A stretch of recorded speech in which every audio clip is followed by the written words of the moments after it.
आताच्या घडीची पावसाबद्दल एक धक्का देणारी सर्वात मोठी बातमी आता समोर आली आहे। महाराष्ट्रावर चक्रीवादळ पुन्हा एकदा थैमान घालण्याची शक्यता आहे। गेल्या 25 वर्षातील सगळ्यात मोठा चक्रीवादळासह पाऊस महाराष्ट्रावर पुढील 2 ते 3 तासांमध्ये धडकणार असल्याची मोठी शक्यता वर्तवण्यात आली आहे। आज रात्री 2 वाजता 25 वर्षातील सगळ्यात मोठं चक्रीवादळ या 10 जिल्ह्यांमध्ये प्रचंड नुकसान करणार असल्याची मोठी माहिती या ठिकाणी समोर आली आहे। हे वादळ बंगालच्या उपसागरात कमी दाबाचा पट्टा निर्माण झालाय आणि त्यामुळेच आता प्रचंड मोठं राक्षसी वेगानं महाराष्ट्राच्या दिशेनं या 10 जिल्ह्यांकडे राक्षसी वेगानं हे आता चक्रीवादळ धडकणार असल्याची मोठी बातमी या ठिकाणी समोर आली आहे। भारतीय हवामान खात्याने याबद्दल आता या 10 जिल्ह्यांना डबल तीव्रतेचा रेड अलर्ट या ठिकाणी देऊन टाकलाय। गरज असेल तरच घरातून बाहेर पडा, अन्यथा चक्रीवादळाचा मोठा धोका आहे असं सांगण्यात आलं आहे।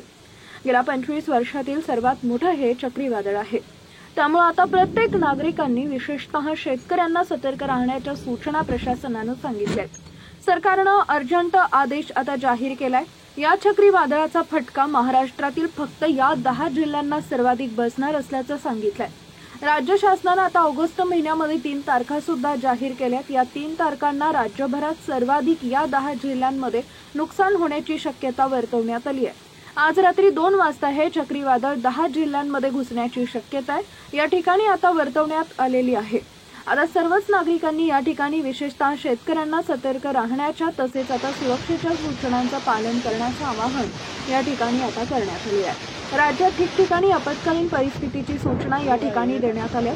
सरकारकडून आपत्कालीन परिस्थितीत उपाययोजना देखील या ठिकाणी सुरू करण्यात आलेल्या आहेत। या वादळाच्या पार्श्वभूमीवर अनेक ठिकाणी उपाययोजना जाहीर केल्या, त्यामुळे तुम्हाला या संकटाचा त्या ठिकाणी सामना करावाच लागेल। त्यासाठी कोणत्या त्या 3 तारखा आहेत ज्या तारखांना ऑगस्ट महिन्यामध्ये सावध राहण्याच्या सूचना दिल्या, तसेच आज रात्री कोणकोणत्या 10 जिल्ह्यांमध्ये प्रचंड नुकसान होण्याची शक्यता आहे। या चक्रीवादळाचा पहिला टप्पा आज रात्री 2 वाजल्यापासून आता तुम्हाला त्या ठिकाणी दाखवायला सुरुवात होतोय। त्यामुळे सविस्तर माहिती तुम्हाला आता या ठिकाणी आम्ही देणार आहोत। हे चक्रीवादळ नेमका कशा प्रकारे असणार आहे, कोणत्या 10 जिल्ह्यावर याचा सर्वाधिक परिणाम होईल आणि तुम्ही स्वतःचा बचाव कशा प्रकारे करायचा आहे। राज्य सरकारने काही सूचना नागरिकांसाठी दिल्यात। जर तुम्ही शेतकरी असाल तर तुमच्यासाठी काही सूचना या ठिकाणी सरकारने पाळायला सांगितलेल्या आहेत। त्यामुळे कोणकोणत्या सूचना पाळायच्या आहेत, नेमकं कोणत्या जिल्ह्यांमध्ये किती वाजता हे चक्रीवादळ दाखल होण्याची शक्यता आहे। आज रात्री 2 वाजता हे चक्रीवादळ 10 जिल्ह्यांमध्ये दाखल होण्याची शक्यता या ठिकाणी वर्तवण्यात आलेली आहे।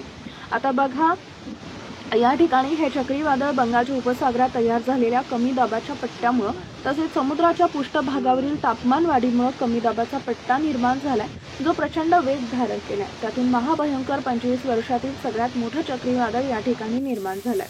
हवामान खात्याच्या अंदाजानुसार 22, 23 आणि 24 ऑगस्ट तसेच आज रात्री मुंबई, ठाणे, पालघर, रायगड, छत्रपती संभाजीनगर, जालना, परभणी, हिंगोली, नांदेड, बीड, लातूर या 10 जिल्ह्यांमध्ये चक्रीवादळासह तुफान पावसाचा अंदाज वर्तवण्यात आलाय। त्यामुळे कुणीही घराच्या बाहेर न पडता आपली काळजी